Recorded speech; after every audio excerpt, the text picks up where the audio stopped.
আপনারা দেখছেন সংবাদ সারাদিন। আপনাদের সঙ্গে রয়েছে আমি অঙ্কুর। আসছি মুহূর্তের গুরুত্বপূর্ণ খবরে।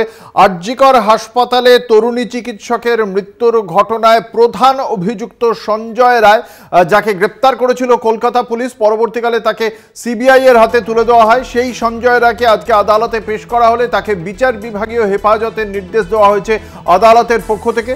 শিয়ালদা আদালতে আজ পেশ করা হয়েছিল সঞ্জয় রায়কে এবং সেখানেই তাকে বিচার বিভাগীয় হেফাজতের নির্দেশ দেওয়া হয়েছে।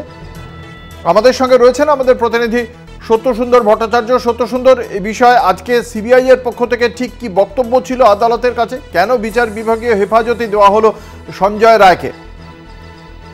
দেখো, ইতিমধ্যেই কিন্তু সিবিআই এর তরফ থেকে ডিমান্ড করা হয়েছিল। আদালত সূত্রে যেটা জানা যাচ্ছে যে তারা একদিনের পুলিশ কাস্টাডি তাদের নিজেদের হেফাজতে চেয়েছিল কিন্তু এসিজেএম কিন্তু 14 দিনের জেসি মঞ্জুর করেছেন, 14 দিনের জেসি দেওয়ার নির্দেশ দিয়েছেন এবং আগামী 6 সেপ্টেম্বর পর্যন্ত সঞ্জয় রায়কে জেল হেফাজতে রাখতে হবে এবং তার মধ্যেই তার পলিগ্রাফ টেস্ট হবে, যেটা সুপ্রিম কোর্টের নির্দেশ ছিল যে এই পলিগ্রাফ টেস্টের যে অনুমতি সেটা কিন্তু আজকে বিকেল 5টার মধ্যেই শিয়ালদা আদালত থেকে নিতে হবে সিবিআই কে এবং সেই কারণেই কিন্তু তারা আজকে এসিজেএম এর কাছে সেই অ্যাপিল করেছিল যে তার পলিগ্রাফ টেস্টের সেই পলিগ্রাফ টেস্টের সম্মতি ইতিমধ্যেই শিয়ালদা আদালতের এসিজেএম দিয়ে দিয়েছে সঞ্জয় রায়কে এবং সেই পলিগ্রাফ টেস্ট আজকে হবে কিনা সেটা নিয়ে একটা প্রশ্ন চিহ্ন রয়েছে।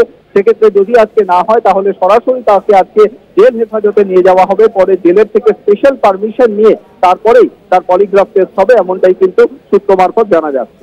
তুমি আমাদের সঙ্গে থাকো সত্যসুন্দর।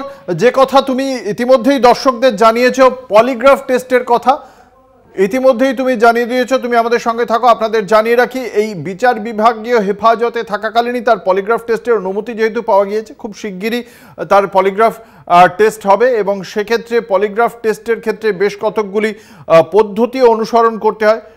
সেই পদ্ধতি সম্পর্কে আরও একবার সত্যসুন্দর জানাও যে সেক্ষেত্রে এই পলিগ্রাফ টেস্টের সময় তদন্তকারী সংস্থাকে ঠিক কোন কোন পদ্ধতি অনুসরণ করতে হবে।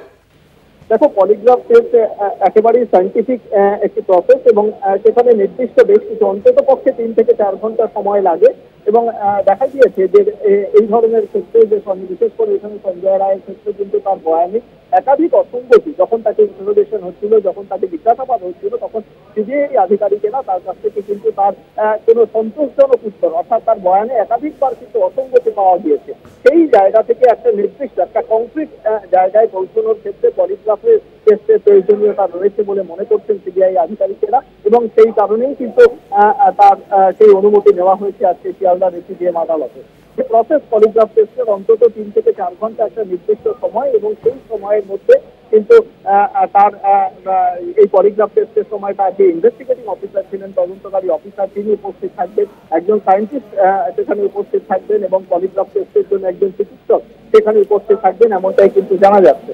সেক্ষেত্রে তাদের উপস্থিতিতে তার শারীরিক ভাবে তিনি কতটা সুস্থ রয়েছেন এবং সেই অবস্থায় সেই পলিগ্রাফ টেস্ট চলাকালীন তার কাছ থেকে সত্যতা বের করার যে বিজ্ঞানসম্মত যে প্রক্রিয়া, সেই প্রক্রিয়ায় কিন্তু তার উপর প্রয়োগ করা হবে, এমনটাই কিন্তু জানা যাচ্ছে। সেক্ষেত্রে সেই জায়গা থেকে সেই পলিগ্রাফ টেস্টে যে পদ্ধতিগুলো নেওয়া হবে সেই পদ্ধতিগুলো নেওয়ার সময় শারীরিকভাবে এবং মানসিকভাবে কতটা সক্ষম বা কতটা সচেতন রয়েছে সেই জায়গাটাও কিন্তু চিকিৎসকেরা পরীক্ষা করে দেখবে।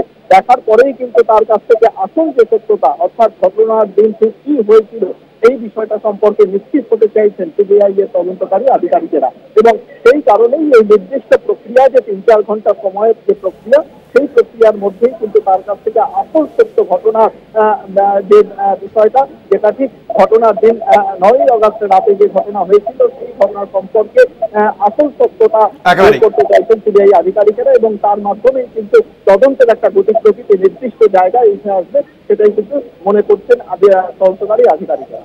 ধন্যবাদ। আমাদের সঙ্গে ছিলেন আমাদের প্রতিনিধি সত্যসুন্দর ভট্টাচার্য।